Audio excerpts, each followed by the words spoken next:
Bonjour tout le monde, voici le moment tant attendu. On s'est amusé avec ça un petit peu parce qu'on n'a rien à faire finalement.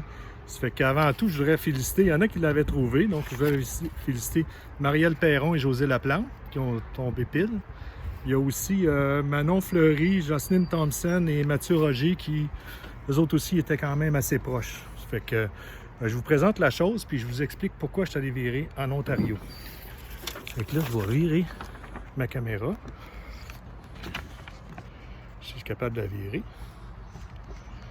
Là, c'est que je suis pas capable de la virer.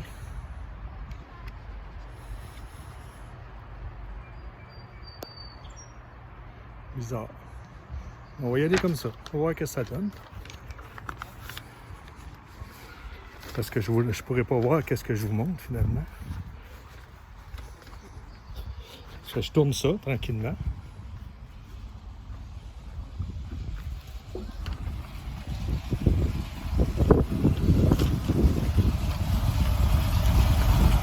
Et voilà.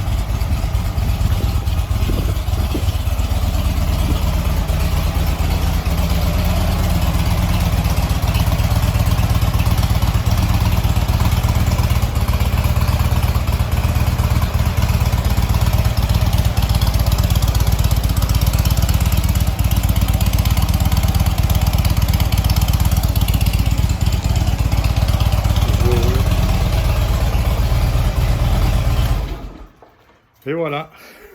Ça fait que l'image n'était pas parfaite. Je ne voyais pas qu'est-ce que je filmais. Mais en tout cas, ça va donner ce que ça va donner. Ça fait que pourquoi une moto quand on a un bateau pour l'été? Parce que le bateau, je le ramène au lac Champlain. En fait, la moto, c'est pour la Floride. Ça fait que, étant donné que Rita ne peut pas tirer plus que 2000 livres, je ne peux pas traîner une auto avec. Ça fait que je vais mettre un petit trailer, je vais traîner une moto. Ça fait que ça va être très pratique. Pourquoi avoir été chercher ça en Ontario? C'est parce que je voulais absolument avoir une orange. Je rêvais d'une moto Harley-Davidson orange. Puis il y en avait deux. Il y en avait une au Québec, puis il y en avait une en Ontario. Celle du Québec avait 30 000 km. Celle-là, ici, elle a juste 15 000 km. Il demandait 1000 pièces, 1200 pièces plus cher, même après avoir négocié. Puis il y avait des pognées hautes, puis je voulais avoir plus des flat bars. Ensuite de ça, il était, par rapport à une moto du même kilométrage, ceux que j'ai vus au Québec, il y en avait une à Jonquière, mais c'est aussi long qu'aller virer où je suis allé virer. Elle était blanche, mais c'était possible. Mais sans ça, les motos étaient toutes environ 2000 $ plus chères que le prix que j'ai payé. Pourquoi? D'après moi, c'est parce que c'est loin des grands centres. Puis, comme au Lac-Saint-Jean, il y en a plusieurs. Puis, aussi dans le nord de l'Ontario, mais les centres sont loin. J'ai l'impression que la valeur des motos est moins grande un peu. C'est pour ça que je suis allé. En fait, j'ai loué le camion, ça n'a pas coûté une fortune. Le camion, c'était 100 $, kilométrage illimité, plus l'essence, 100 $, fait que ça a fait 200 $. Fait que je rentre facilement dans mon argent du 2000 à peu près que j'ai sauvé d'avoir acheté une moto à Montréal ou dans les environs. Là. Puis ensuite de ça, quand on a passé en Ontario, on avait un camion de déménagement finalement. Fait qu'ils nous ont pas achalé.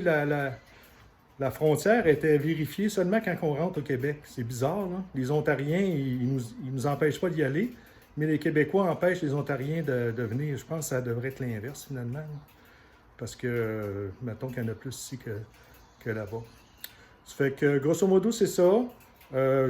C'est un rêve que j'ai réalisé. J'en ai quelques-uns que j'ai pas réalisés, comme j'ai construit un bateau. Le but, c'était de partir faire le tour du monde avec mes enfants. Il y a eu un petit peu de sable dans l'engrenage de ce côté-là. Je n'ai pas pu le réaliser. Je suis allé virer trois hivers quand même aux Bahamas avec. Ça fait que. Puis qu'est-ce qui m'a donné un petit peu le coup, le grand coup, c'est quand Patrick Bourgeois est décédé, il avait exactement ou presque mon âge. Puis c'est un gars en santé, un beau bonhomme, heureux. Puis du jour au lendemain, ben, il y a eu une maladie, puis il en est décédé. Je me suis dit, il vaut mieux vivre nos rêves le plus tôt possible et d'attendre puis pas les réaliser. Voilà, c'est que merci pour votre coopération Facebook. C'était bien drôle, on s'est amusé. Fait que, bonne journée!